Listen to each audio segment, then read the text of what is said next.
হরে কৃষ্ণ। লোকাবিরামম রণরঙ্গধীরম রাজীবনেত্রম রঘুবংশনাথম কারুণ্যরূপম করুণাকরম তম শ্রীরামচন্দ্রম শরণম প্রপদ্যে। সীতারাম লক্ষ্মণ হনুমান কি জয়। হরে কৃষ্ণ। তো আমরা ধারাবাহিকভাবে আলোচনা করছি বাল্মীকি রামায়ণ অনুসারে ভগবান শ্রী রামচন্দ্রের 32টি রূপ সম্পর্কে। ইতিপূর্বে আমরা আমাদের চ্যানেলে 5-6টি ভিডিও দিয়েছি। সেখানে আমরা ভগবান রামচন্দ্রের আবির্ভাব থেকে শুরু করে বাল্যলীলা অনেক কিছু বলেছি। আজকে আমরা সেটার ধারাবাহিকতায় শুনবো ষষ্ঠ রাম সম্পর্কে, যার নাম হচ্ছে বালরাম। বালরাম মানে বাল্যকালের রাম। ঠিক আছে। তো আপনারা যারা ইতিপূর্বের ভিডিওগুলো মিস করেছেন, শুনতে পারেননি, আপনারা আমাদের চ্যানেলে প্লে লিস্টে গেলে ওখানে একটা প্লে লিস্ট পাবেন, 32 ফর্মস অফ লর্ড রাম। সেই প্লে লিস্টে আপনারা সবগুলো ভিডিও পেয়ে যাবেন এবং সেখান থেকে আপনারা শুনে নিতে পারেন। আর যারা আমাদের এই চ্যানেলটি নতুন শুনছেন, আপনারা চ্যানেলটা অবশ্যই সাবস্ক্রাইব করে রাখবেন, যাতে আমাদের ভিডিও আপনি প্রথমেই পেয়ে যান। আর আমাদের ভিডিওগুলো যদি আপনার ভালো লাগে, তাহলে যা কিছু আমাদের ভালো লাগে সেটা আমরা অন্যদের সাথে শেয়ার করি, তাই না? আপনার যদি আমাদের ভিডিও ভালো লাগে, আপনি অন্যদের সাথে, আপনার প্রিয়জনদের সাথে শেয়ার করুন। তো কথা না বাড়িয়ে আমরা শুরু করছি আজকের সেশনটি। আজকে আমরা শুনবো বাল ও রাম সম্পর্কে। তো বাল্মীকি রামায়ণে ভগবান রামচন্দ্রের বাল্যলীলা সম্পর্কে কিছুই লেখেননি। মাত্র 10টা শ্লোকে তিনি শৈশব লীলা থেকে শুরু করে বিদ্যা শিক্ষা পর্যন্ত শেষ করে দিয়েছে। বাল্যলীলা এক প্রকার অনুপস্থিত বলা যায় বাল্মীকি রামায়ণ।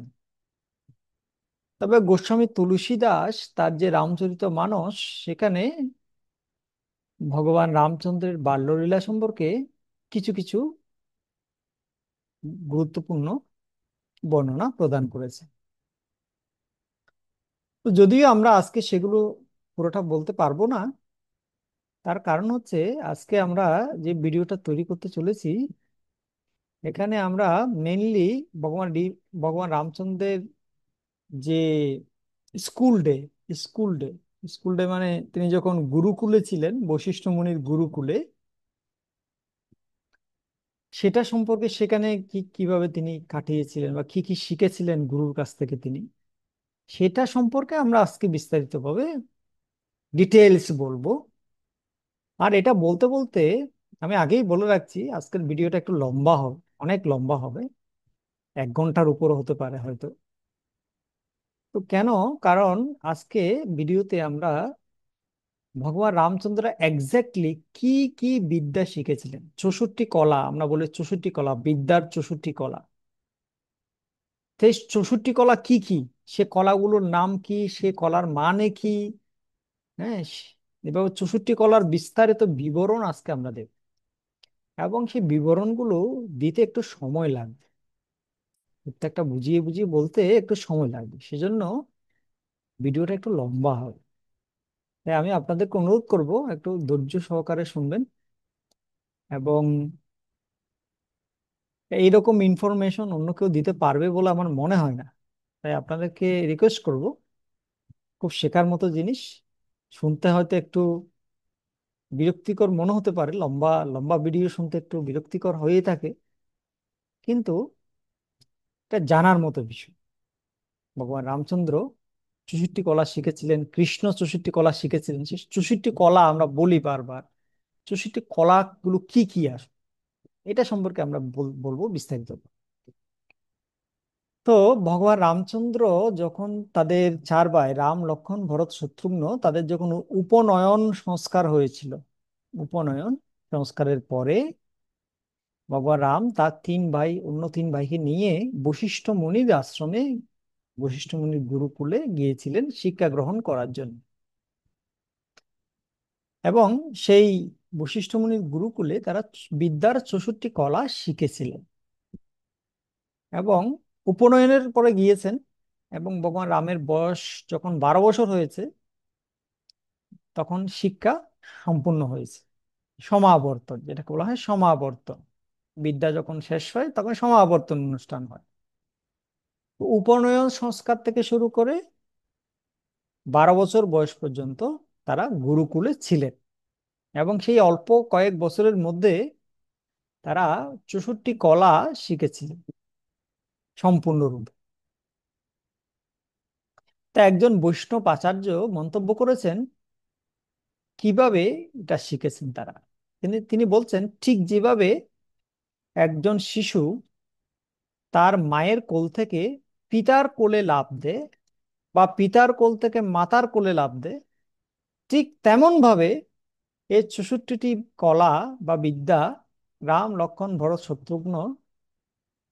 শত্রুঘ্নের মধ্যে লাফ দিয়ে প্রবেশ করেছিল।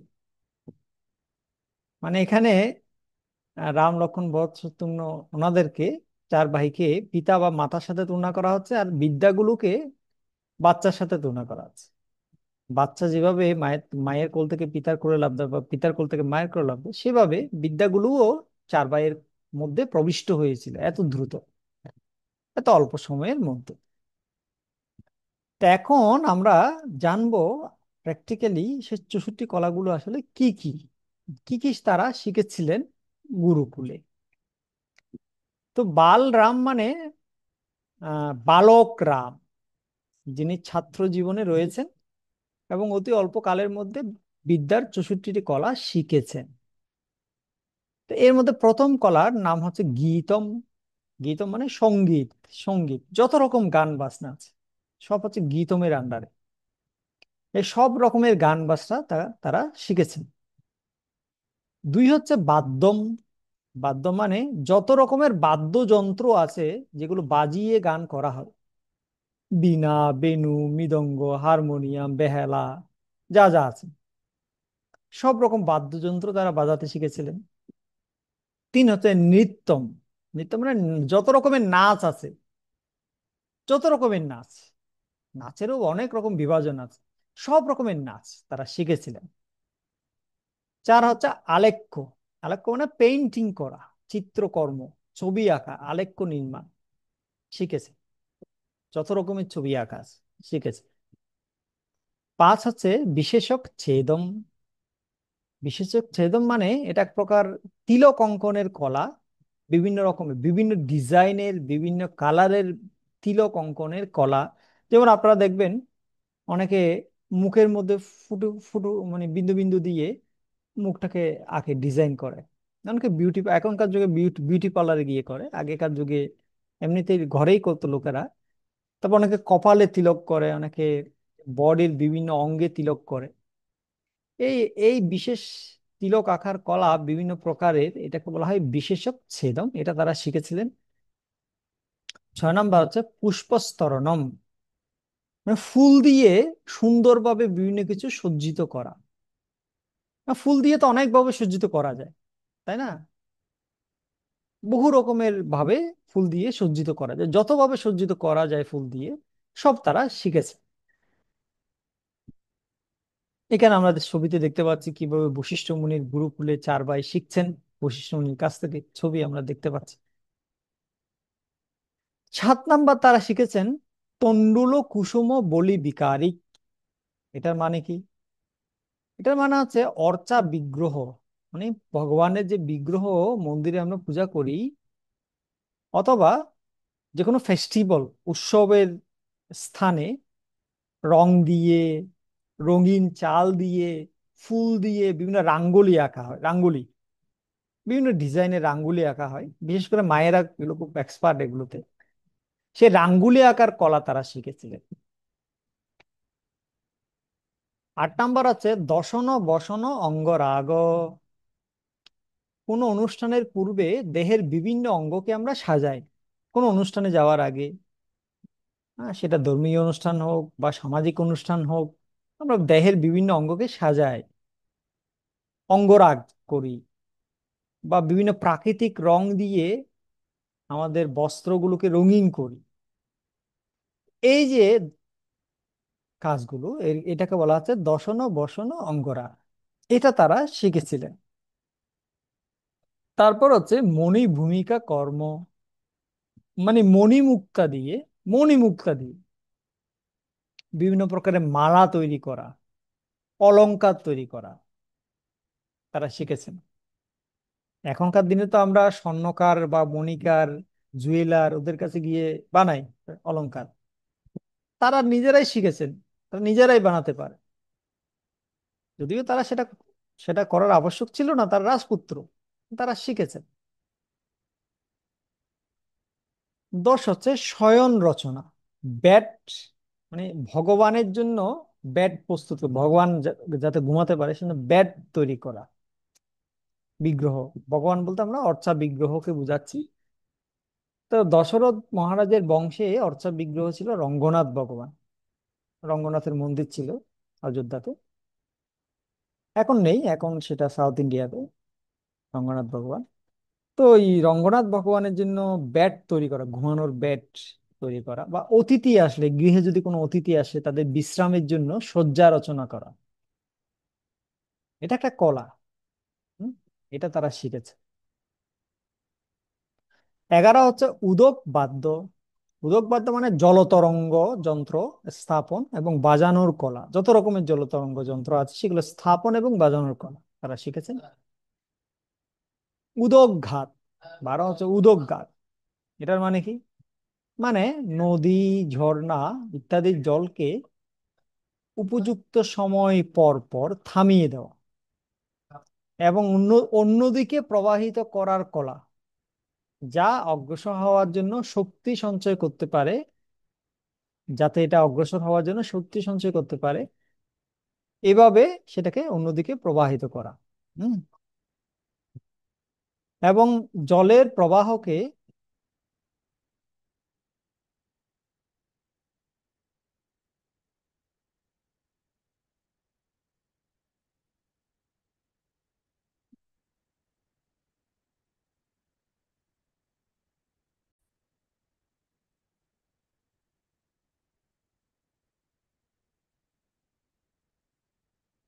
তো আমরা বলছিলাম 12 নম্বর অঙ্গ, সেটা হচ্ছে উদকঘাত। উদকঘাত মানে হচ্ছে নদী বা ঝর্ণা ইত্যাদির জলকে উপযুক্ত সময়ে পরপর থামিয়ে সেটাকে অন্যদিকে প্রবাহিত করার কলা, যাতে সেটা অগ্রসর হওয়ার জন্য শক্তি সঞ্চয় করতে পারে। এখনকার দিনে ড্যাম বানানো হয়, তখনকার দিনেও আরো উন্নত টেকনোলজি ছিল।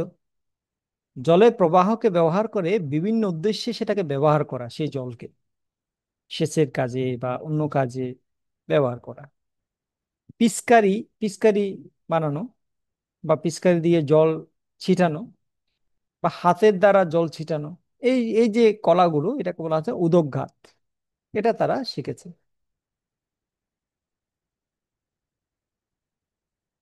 দেখতে পাচ্ছেন আপনারা ট্রেনিং নিচ্ছেন ধনুর্বিদ্যা, গুরুর কাছ থেকে ধনুর্বিদ্যা শিখছেন 4 ভাই। 13 নম্বর যে কলাটি, সেটার নাম হচ্ছে চিত্রাশ্ব যোগ। চিত্রাশ্ব যোগ মানে ডাক্তারি বিদ্যা। এই ডাক্তারি বিদ্যাটা আবার সব রকমের ডাক্তারি বিদ্যা না, এটা হচ্ছে বিভিন্ন প্রকার রোগের চিকিৎসা, বিষের প্রভাব দূর করা, জন্য ওষুধ তৈরি করা, বিভিন্ন ওষুধের সমন্বয়ে তৈরি করা, দেহ এবং ইন্দ্রিয়গুলোকে ক্রমাগত ক্লেশ প্রদান করে সেগুলোকে নিয়ন্ত্রিত করা, ইন্দ্রিয় সংযম করা, জাদুবিদ্যা, প্রদর্শনী, এরকম যে বিষয়গুলো, এটাকে বলা হচ্ছে চিত্রাশ্ব যোগ। এগুলো তারা শিখেছে। 14 নম্বর কলা হচ্ছে মাল্য গ্রন্থন বিকল্প। এটার মানে কি? এটার মানে হচ্ছে ফুলের মালা গেথে বিভিন্ন প্রাকৃতিক উপাদান দিয়ে ফুলের মালা গাঁথা। পাতা দিয়ে, ফুল দিয়ে। এবং শুধু মালা গাঁথা নয়, সিলিং, ঘরের সিলিং, স্টেজ, দরজা, আসন, বিগ্রহের বেদি, এগুলো সজ্জিত করা ফুলের মালা, ফুল দিয়ে, পাতা দিয়ে সজ্জিত করা। এটা করা মাল্য গ্রন্থন বিকল্প। 15 নম্বর কলা হচ্ছে শেকড় আপিল যোজনম। এটার মানে হচ্ছে পুষ্পমাল্য, মুকুট, বস্ত্র, টারবান, মণিরত্ন, ময়ূরপুচ্ছ, এই সমস্ত উপাদানগুলো দিয়ে মাথাকে সাজানো, মস্তক সজ্জিত করা। মানে দেখবেন মাথাকে বিভিন্ন রকমের, কেউ টারবান পরে, কেউ কৃষ্ণ ময়ূরপুচ্ছ পরে, কেউ অনেকে মণি পরে মাথায়, অনেকে বস্ত্র মানে কাপড়গুলোকে বিভিন্ন ডিজাইন করে বিভিন্ন ভাবে মাথায় পরে, অনেকে মুকুট পরে, অনেকে ফুলের মালা পরে মাথায়, মাথাকে সাজায়। এটাকে বলা যায় শেকড় আপির যোজনা। 16 নম্বর হচ্ছে নেপথ্য প্রয়োগ। নেপথ্য প্রয়োগ মানে ছদ্মবেশ, ছদ্মবেশ রচনা করা। অথবা আরেকটা বলা হচ্ছে যে এখনকার দিনে যেটাকে বিউটি পার্লার বলা হয়, বিবাহের জন্য পাত্র বা পাত্রীকে বিভিন্ন প্রসাধনী দিয়ে সজ্জিত করা, নেপথ্য প্রয়োগ। অথবা এখনকার দিনে যেটাকে সিনেমার অ্যাক্টিং যখন হয়, তখন নায়ক নায়িকাদের ড্রেসিং হয়, অভিনয়ের আগে ড্রেসিং হয়, সেটাও হচ্ছে নেপথ্য প্রয়োগ। অথবা থিয়েটারের স্টেজ সেট আপ করা, টুথব্রাশ, সুগন্ধি সাবান ইত্যাদি দিয়ে স্নানঘর বা টয়লেট সেট আপ করা, টয়লেটে যা যা যা লাগবে সেগুলো দিয়ে পরিষ্কার করে টয়লেট সেট আপ করা, এই সমস্ত যে বিষয়গুলো, এটাকে বলা হচ্ছে নেপথ্য প্রয়োগ, এগুলো তারা শিখেছে। হুম। 17 নম্বর হচ্ছে কর্ণপত্র ভঙ্গ। মানে কি? পুষ্প, রত্ন, শঙ্খ, হাতির দাঁত, এগুলো দিয়ে কানকে সজ্জিত করা, কান সজ্জিত করা, এটাকে বলা যায় কর্ণপত্র ভঙ্গ।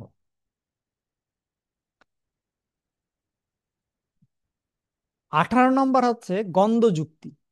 গন্ধযুক্তি মানে সুগন্ধি জল, সুগন্ধি তেল, সুগন্ধি পাউডার, যেমন চন্দনের পাউডার, সুগন্ধি পিণ্ড, বিভিন্ন রকমের পারফিউম দিয়ে পারফিউম তৈরি করা।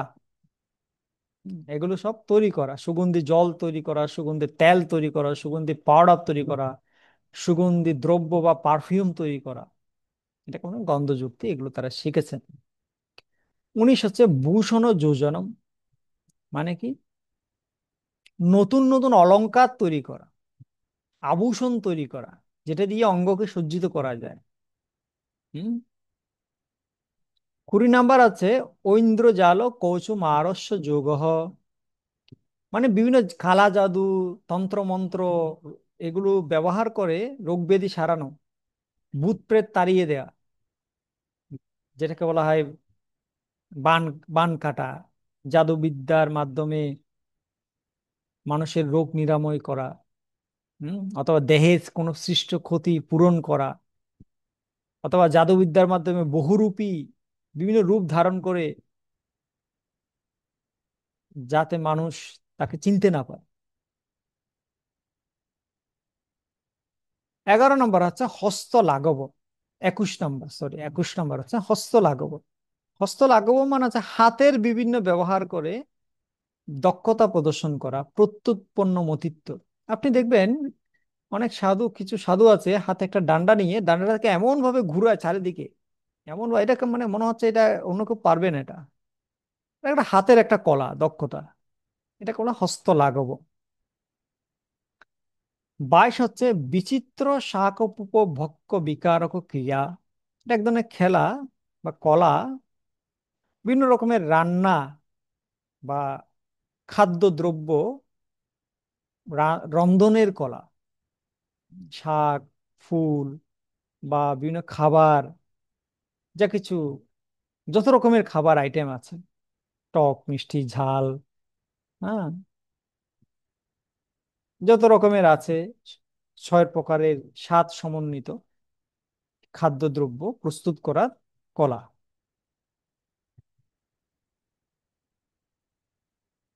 23 হচ্ছে পানক রস, রাগ, আসব, যোজনা।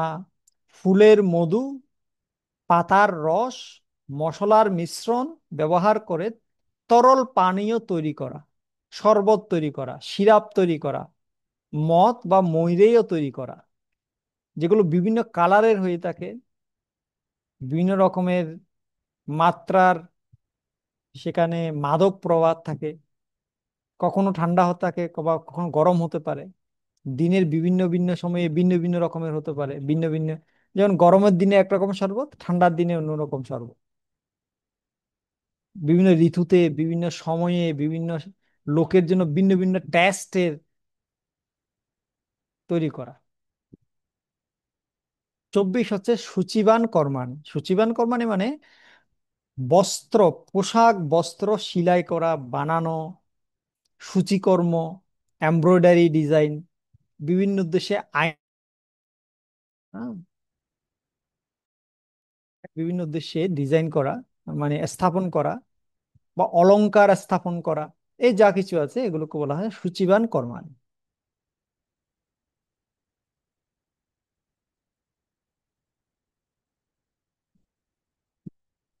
তারপর 25 নাম্বার হচ্ছে সূত্র ক্রীড়া।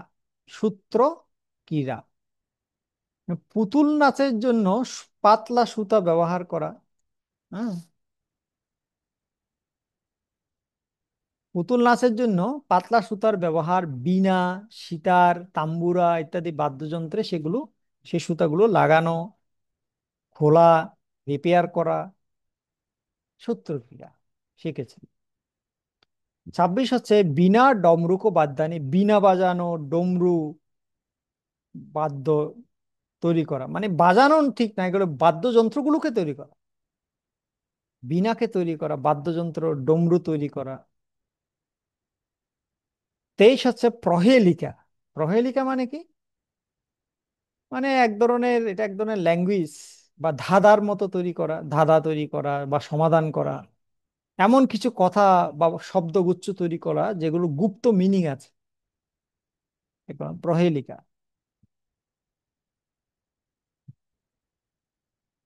28 নম্বর হচ্ছে প্রতিমালা। প্রতিমালা মানে হচ্ছে অন্য ব্যক্তির উপস্থাপনার ভিত্তিতে বাক্য রচনা, শ্লোক রচনা, তা উচ্চারণ করার কলা। যেমন আমরা অনেক সময় অনেক খেলনা খেলে থাকি, কেউ একটা শ্লোক বললো, শ্লোকের লাস্ট অক্ষরটা দিয়ে আরেকজনকে আরেকটা শ্লোক বলতে হবে।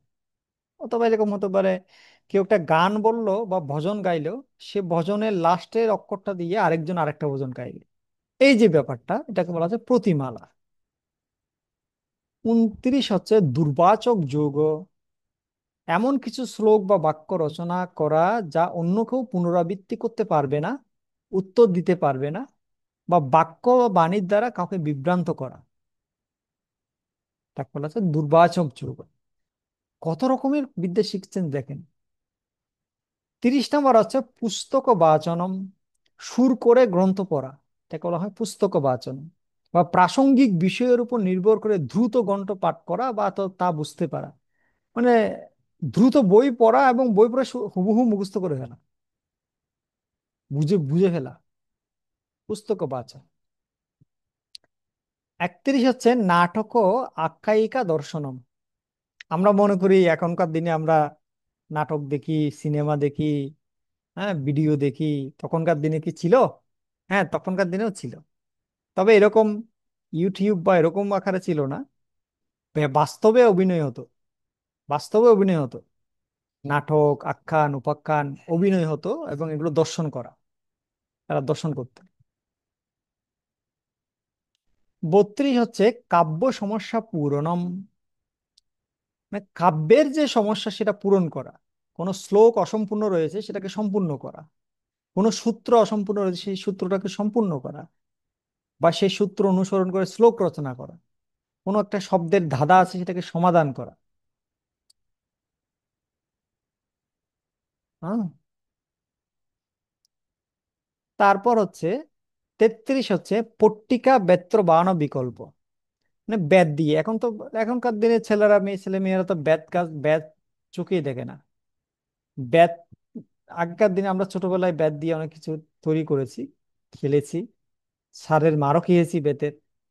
তো বেতের দিয়ে থলে বানানো, বেত্র দণ্ড দিয়ে তীর বানানো, এটাকে বলা পট্টিকা বেত্রবান বিকল্প। 34 হচ্ছে তর্কু কর্মাণি। তর্কু, এটার মানে তর্কু কর্মাণি মানে হচ্ছে চক্রের মধ্যে সুতাকে ঘুরিয়ে বস্ত্র তৈরি করা।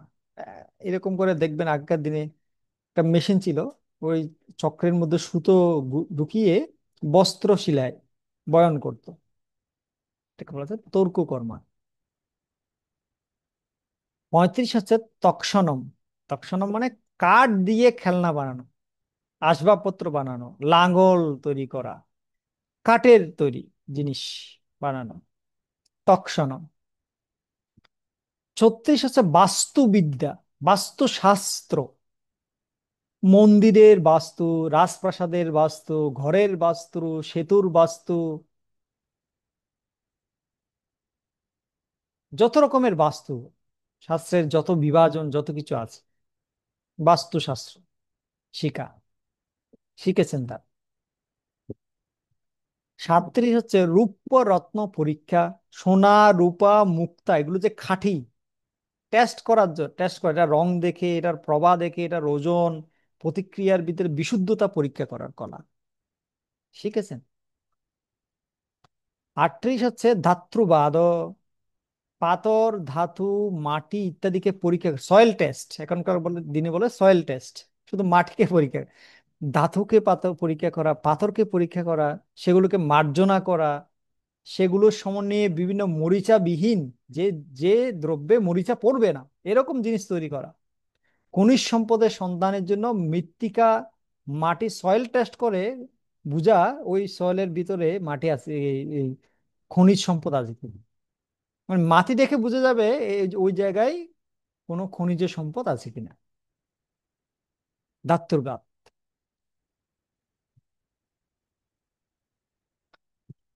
39 হচ্ছে মণিরাগ ও আকার জ্ঞান।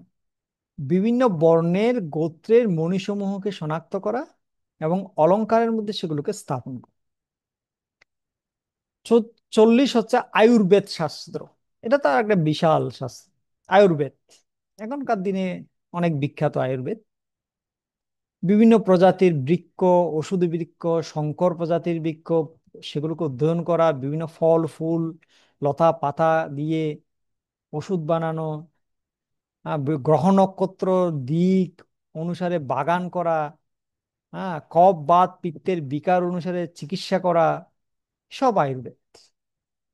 তখনকার দিনে তো আয়ুর্বেদ এত উন্নত ছিল, কারো যদি হাড় ভেঙে যায় হাড়টা আবার জোগাড় লাগিয়ে দিতে পারতো, মৃত ব্যক্তিকে জীবিত করে দিতে পারতো, মৃত সঞ্জীবনী।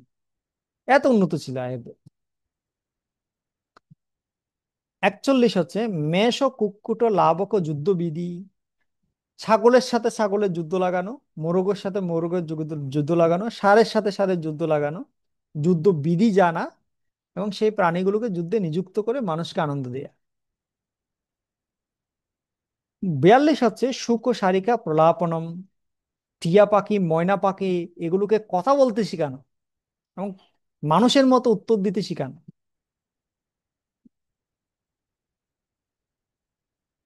এখানে আপনারা দেখতে পাচ্ছেন গুরুর কাছ থেকে তারা শিখছে। 43 হচ্ছে উৎসাদনম।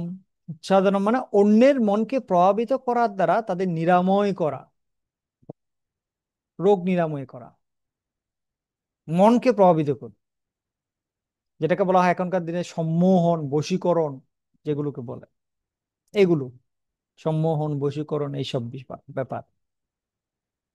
44 হচ্ছে কেশমর্দনম, দেহ মর্দন চ কৌশল্যম। এটার কথা হচ্ছে মানে চুলের বিভিন্ন ডিজাইন করা, চুল বা কেশকে তেল দিয়ে মর্দন করা, চাপ দিয়ে মর্দন করা, ধৌত করা, বিচিত্র বর্ণে বিভিন্ন রং দিয়ে রঙিন করা, বিভিন্ন ভিন্ন ভাবে এটাকে বিন্যস্ত করা, এই বিদ্যাটাকে বলা হচ্ছে কেশমর্দনম চ কৌশল। 45 হচ্ছে অক্ষর ও মুষ্টিকা কথনম। গুহ্য বিষয় জানানোর কলা বা বিভিন্ন হস্ত মুদ্রা ব্যবহার করে শাস্ত্রের কথা প্রকাশ করা, মনের ভাব প্রকাশ করা, কারো বই না দেখে তাতে কি লেখা আছে সেটা বলার কোর্স। ওরে বাপরে বাপ! আরেকজনের বই আপনি দেখেননি, কিন্তু না দেখেই বলে দিচ্ছেন ওখানে কি আছে। অক্ষর ও মুষ্টিকা কথা, গুজ্জ বিষয় জেনে যাওয়া, অন্যের মনে মনে কি চিন্তা করছে আপনি বুঝে গেছেন এবং প্রকাশ বলে দিয়েছেন, বা আকার ইঙ্গিত দিয়ে, হাতের আকার ইঙ্গিত দিয়ে প্রকাশ করে দিয়েছেন আপনি কি বলতে যাচ্ছেন। 46 হচ্ছে ম্লেচ্ছিত বিকল্প, মানে ম্লেচ্ছ ভাষা। ম্লেচ্ছ ভাষা মানে ইংরেজি ভাষা। তখনকার দিনে এটাকে বলা হতো ম্লেচ্ছ ভাষা। তারা ইংরেজি ভাষাও শিখেছে। ম্লেচ্ছ ভাষা ব্যবহার করে বা কোনো শব্দকে একটু পরিবর্তন করে বা প্রত্যেক শব্দের সাথে কিছু বর্ণ যুক্ত করে কোনো গোপন কথা জ্ঞাপন করা। এটা সবসময় তারা ব্যবহার করতেন না, যখন কোনো গুরুত্বপূর্ণ মেসেজ প্রদান করতে হবে যেটা অন্য কেউ যাতে বুঝতে না পারে, তখন তারা এই এই টেকনিকটা, ম্লেচ্ছ ভাষা ব্যবহার করে তারা প্রকাশ করতেন। যেরকম বিদুর করেছিলেন যুধিষ্ঠিরকে, যখন জতুগৃহ তৈরি করা হয়েছিল পাণ্ডবদের মেরে ফেলার জন্য পুড়িয়ে, তখন বিদুর এই ম্লেচ্ছ ভাষা ব্যবহার করে যুধিষ্ঠিরকে সেটা জানিয়েছিলেন। যুধিষ্ঠিরও বুঝতে পেরেছিলেন। 47 হচ্ছে দেশ ভাষা বিজ্ঞান, মানে বিভিন্ন দেশের ভাষা শিখা, জানা। আমরা কয়টা ভাষা জানি? একটা ভাষা, দুইটা ভাষা, তিনটা ভাষা, চারটা ভাষা, কিন্তু শত শত ভাষা। এমনকি পশু পাখিদের ভাষা বুঝতে পারা, সে সকল ভাষায় কথা বলতে পারা। দেশ ও ভাষা বিজ্ঞান তারা শিখেছে।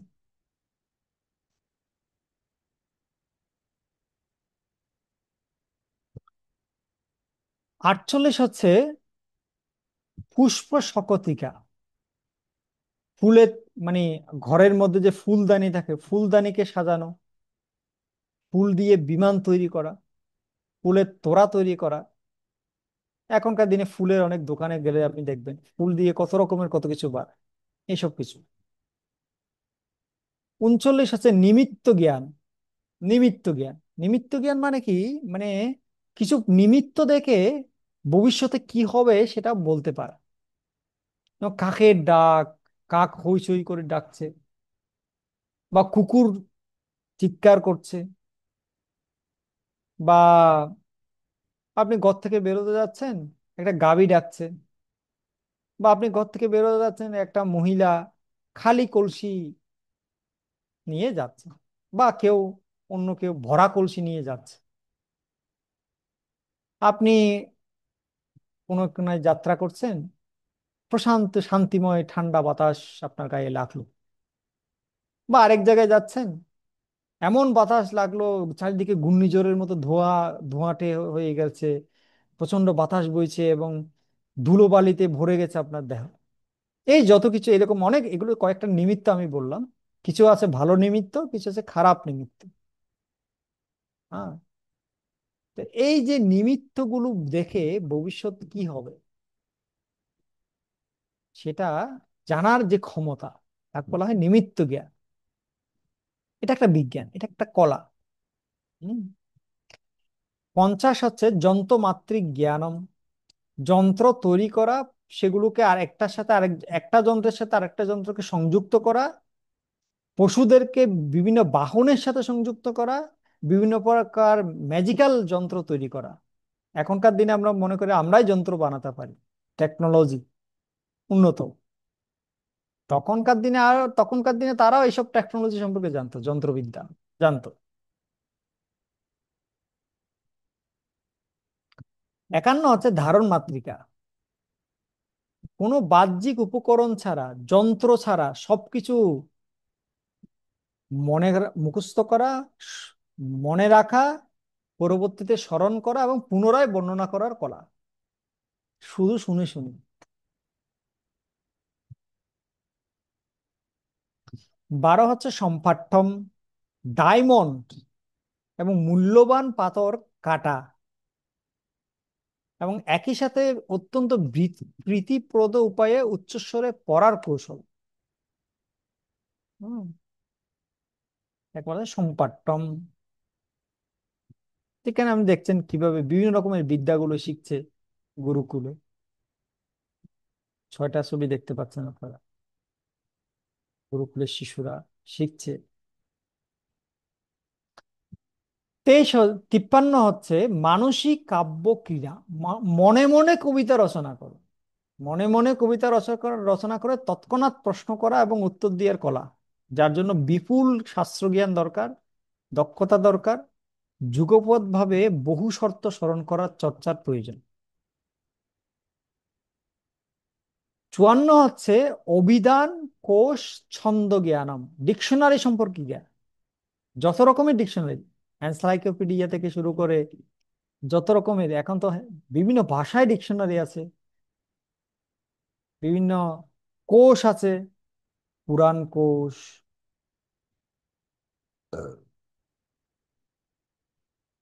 কোষটা হচ্ছে ডিকশনারি। ছন্দ জ্ঞান, বিভিন্ন রকমের ছন্দ সম্পর্কে জ্ঞান, ভাষা জ্ঞান, ছন্দ ব্যবহার করে বিভিন্ন রকম শ্লোক রচনার কলা, অভিধান কোষ, ছন্দ জ্ঞান। 55 হচ্ছে ক্রিয়াকল্প, কোনো কাজ করার পূর্বে পরিকল্পনা করার কৌশল, একটি কাজকে বিভিন্ন উপায়ে অর্জন করার কৌশল, অন্য ব্যক্তির মানসিকতা বোঝার কৌশল, ক্রিয়াকল্প। তারা শিখেছেন, কত কিছু শিখেছেন, চিন্তা করুন। 56 হচ্ছে চলিতক যোগ, মানে কারো বাসনা পূর্ণ করার বা তৃপ্ত করার ক্ষমতা। বাসনা তো তৃপ্ত করা যায় না সম্পূর্ণরূপে, কঠিন অত্যন্ত। সরি, আমাদের সংযোগটা বিচ্ছিন্ন হয়ে গেছে, আবার শেয়ার করছি। তো আমরা বলছিলাম চলিতক যোগ 56, আর বাসনা তৃপ্ত করার ক্ষমতা। বাসনা পূর্ণ করা অত্যন্ত কঠিন, কিন্তু কেউ যদি অনাকাঙ্ক্ষিত কিছু কামনা করে এবং তা পূরণ করা অসম্ভব হয়, সেই বাসনাটিকে দমন করা বা তৃপ্ত করা যেতে পারে। সেই কৌশলটাকে বলা হচ্ছে চলিতক যোগ।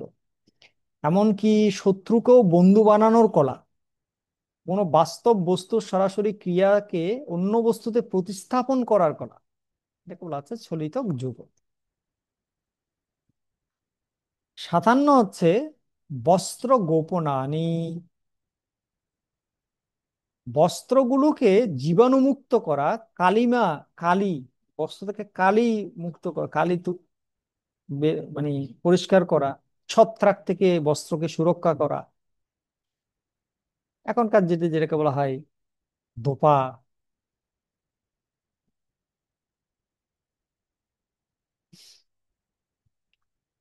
তারপর 58 হচ্ছে দ্রুত বিশেষ ক্রীড়া, দ্রুত ক্রীড়া, বিভিন্ন রকমের দ্রুত ক্রীড়া খেলার কলা। রাজপুত্র, তখনকার দিনে রাজপুত্রদের জন্য এটা দ্রুত ক্রীড়া অনুমোদিত ছিল, কলিযুগে সেটা নিষিদ্ধ। 59 হচ্ছে আকর্ষক ক্রীড়া, মানে চুম্বক দিয়ে খেলা, চুম্বক দিয়ে বা ঘুড়ি নিয়ে খেলা বা এক ধরনের ছক্কা খেলা, আকর্ষক ক্রীড়া। 60 নম্বর আছে বাল ক্রীড়ানকানি, মানে শিশুদেরকে বা বাচ্চাদেরকে বিভিন্ন খেলনা দিয়ে বা বিভিন্ন খেলাধুলার মধ্যে নিযুক্ত করার কৌশল, বাল ক্রীড়ানকান। 61 হচ্ছে বৈজয়কী নাম বিদ্যা, মানে যে কোনো পরিস্থিতিকে প্রতি যে কোনো পরিস্থিতিতে প্রতিদ্বন্দ্বীকে জয় করার ক্ষমতা, বৈজয় বৈজয়কী নাম বিদ্যা। 62 হচ্ছে ব্যায়ামকি ব্যায়া ব্যায়ামকি নাম চ বিদ্যা নাম, তার মানে ব্যায়াম করা, যত রকম বিভিন্ন রকমের ব্যায়াম করা, যোগ ব্যায়াম, যেগুলো শক্তিশালী হয়, কখনো মোটা হয়, কখনো চিকন হতে বা সতর্ক হতে, বিভিন্ন ভাবে এক একটা উদ্দেশ্যে এক একটা ব্যায়াম করা হয়। 63 হচ্ছে বৈনায়কী বিদ্যা নাম। বৈনায়কী বিদ্যা নাম মানে যম নিয়ম, আ, এগুলোর দ্বারা সংযত হওয়া, সদাচারের অনুশীলন। 64 হচ্ছে লাস্ট বা 64 নম্বর কলা হচ্ছে বৈতালিকী বিদ্যা। বৈতালিকী বিদ্যা মানে গান বাজিয়ে বাজিয়ে কাউকে ঘুম পাড়িয়ে দেওয়া, আর গান বাজিয়ে বাজিয়ে ঘুম থেকে জাগিয়ে দেওয়া।